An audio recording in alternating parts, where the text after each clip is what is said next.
First thing I need you to do is I need you to prepare yourself weekly, all right? So I need you every single week to wake up, and during the process of that week, I need you to have a sense of urgency. Something has to get done in that week, all right? So I just write this down. So there should never be a week in your life that you're just going through the motions. Like every single week, there should be something specific that you're trying to accomplish. All right? And then there should be something monthly that you're trying to accomplish. All right? Every single minute of the day, we should be unleashing our gift on somebody. Somebody getting it. I know we're going to talk about this in a minute, but I know what my superpower is. CJ calls it superpower. I know what my superpower is. So when I get in the elevator with you, you may not speak, but I'm speaking. Why? Because that's my superpower. All right? Somebody like, E, why are you speaking to them and they're not speaking to you? I don't live my life based on what other people do. I live my life based on my superpower. So when I speak to people, people are my superpower. So if there's another human in the building, you getting it. All right? So I wake up every morning, I'm going to unleash my gift, but then I have to have a goal, because if I'm not careful, I'm just unleashing my gift without a goal. It's not going nowhere.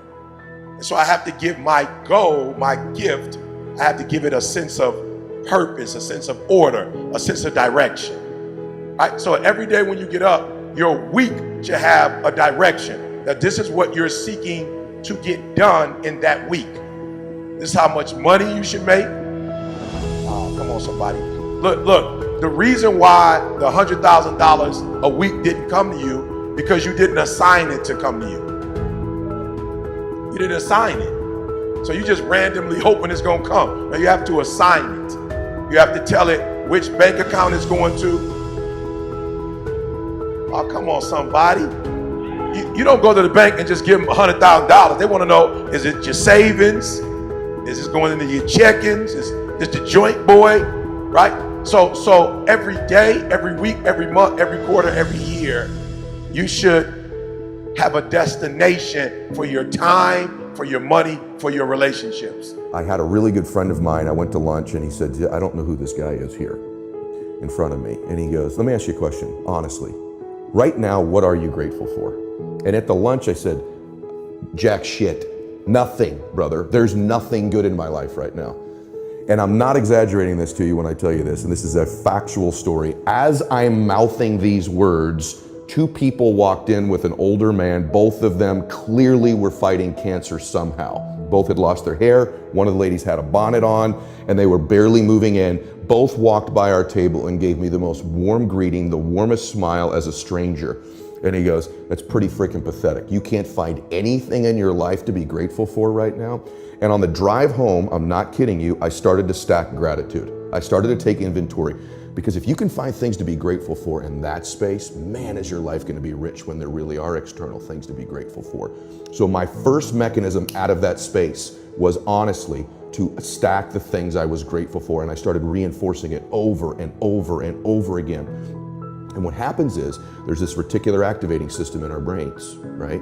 And all of a sudden, because that's the messaging I was giving myself, all of a sudden, all these things start to come into my awareness that I'm grateful for. I start to magnetize to myself some people that I needed to find into my life, and that was the next layer. I started to see things to be grateful for. My health, my fitness, people who loved me. And what it did is it changed my state. When I stacked gratitude, I changed what I did in the morning, and I changed what I did in the evening.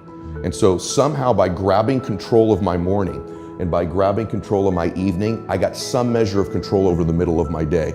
I was an out of control person back in those days, meaning this. I woke up worried, stressed, fearful, and I immediately start thinking about a bill I had to pay, something that was wrong. And I'm in a state of reaction to begin I'm talking within 6 minutes of waking up, 6 seconds. Most people listening to this, that's what they do. I said, I gotta grab control of my morning, and I set up routines in my morning. Maybe they served me, maybe they didn't, but they were things I could deliver on doing for myself.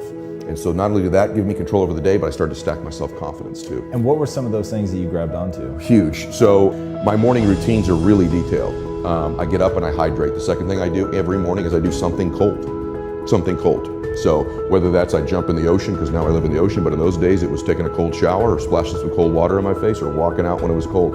It shocks our nervous system, our fight or flight kicks in, we're in a cellular, electric alive state. I obviously do some prayer and meditation every single morning. I've still not touched my telephone. So there's a rule, there's 30 minutes I cannot touch my telephone when I wake up. That's the hardest thing to do in the world and the thing that could benefit you the most, because whatever on that phone you have to react to. And typically it's stuff that's not great. And so I don't touch that. I do my meditation and my prayer, and I do some stretching, I do some breathing exercises, and then at that point I allow myself to enter the world after I've got my state controlled. And I work out every morning, except for Sundays. I work out every morning. Talk to me about working out. That's something that completely changed my life. Obviously. And every time somebody asks me a question about, how do I'm lost, I feel, completely out of control, I don't have confidence, my answer is workout. Me too. So why? I think everything in our lives starts with our body. If you're a person of faith, you believe that's where your soul is housed, right? And so it's you do emotions. You don't just feel them, you do them. In other words, and you know this from things you've learned in your life, but like joy is an actual action, not just an emotion. We feel a certain joy, there's a certain breathing, a certain movement in our body. Depression and sadness is something we do. We're more hunched over. Our breathing is more shallow, right? And so there's a correlation between the way you move your body and your emotions. They're directly, this is even before we get to dopamine hits and our nervous system being, I'm just telling you that the way you move your body is an emotion. You do emotions. And so when you move your body, you can't be in full workout mode, moving your body, running, walking, jumping jacks, jump rope, and be depressed. They don't go together simultaneously because your body doesn't get the connection. I'm moving like I'm joyful. I'm moving like I'm having sex. I'm moving like I'm happy. These are all joyful states. You can't be depressed simultaneously. So the quickest way to change our behavior, our emotions, and our state is with our body. Fix your bad mental habits. What they don't teach you in school is anything about habits. Yes, they make you memorize geography and what the capital of Montana is and the capital of Romania, but that doesn't translate into anything of practical value besides being good at geography maybe, which you could just Google nowadays. It's an outdated way of learning. What would help you is the proper mental habits. And one of those mental habits, what do the masses do when they see something new? They're always skeptical. I saw that. I put out a video where I started sharing stuff in 2015. It's been viewed about 300-400 million times, this set of videos I released. Most people were skeptical. Oh, ties, what is this? Is this a big scam? But a handful of people got it. 1 out of 100.